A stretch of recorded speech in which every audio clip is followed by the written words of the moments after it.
Tunashukuru sana kwamba maonesho ya 50 ya biashara ya kimataifa Dar es Salaam yamehitimishwa siku ya leo, na sisi VETA tumeibuka washindi wa 3 katika taasisi za elimu ya juu, uendelezaji ujuzi na utafiti. Kipekee kabisa ni washukuru wa Tanzania waliotembelea maonesho haya na kupita kwenye banda la VETA. Ilikuwa ni fursa nzuri sana ya kutoa elimu ya ujuzi wa namna mbalimbali ambao tunautoa VETA. Lakini kwenye swala la utafiti wetu ni utafiti ambao ni unaokwenda, tunasema applied research, kwamba tunafanya utafiti ambao moja kwa moja unakwenda kwa matumizi ya jamii. Ndio maana kwenye banda letu utakuta kuna ubunifu wa aina mbalimbali. Huo ubunifu umetokana na kutafiti changamoto zilizoko kwenye jamii na suluhu au masuluhisho yake ni yapi, na ndio maana tunakuja na teknolojia mbalimbali, tunabuni teknolojia mbalimbali kwa ajili ya kutatua changamoto za jamii.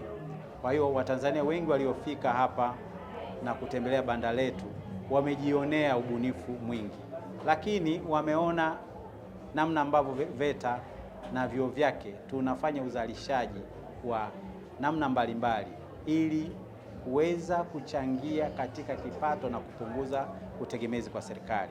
Tunashukuru sana, lakini muhimu sana ni kuwaomba wananchi wayape kipaumbele kikubwa elimu na mafunzo ya ufundi stadi.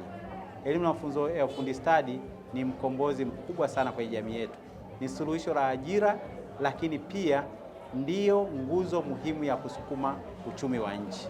Tuzo tulioipata siku ya leo ambayo ni ushindi wa 3 kwenye eneo la vyuo vya elimu ya juu, uendelezaji ujuzi na utafiti ni motisha kwa VETA kuweza kufanya vizuri zaidi, lakini ni kwa kuona kwamba wananchi wanaitambua na wanaithamini VETA, na ndio maana hata walipofanya assessment au walipofanya tathmini ya mabanda yaliyopo kwenye maonesho, wakaona VETA inatoa huduma nzuri, inatoa mambo ambayo yanahitajika kwenye jamii.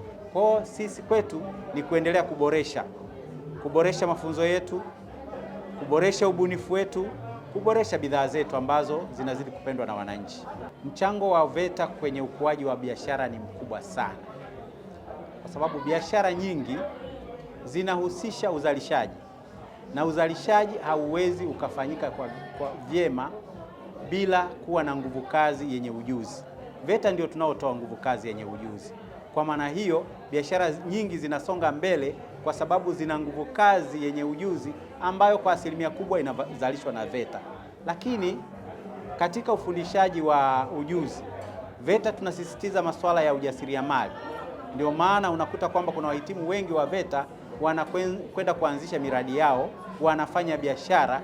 Kwa hiyo yote hiyo inachangia kwenye ukuaji wa biashara, na ndio maana nasema kwamba VETA ina mchango mkubwa sana kwenye ukuaji wa biashara katika nyanja mbalimbali, katika sekta mbalimbali.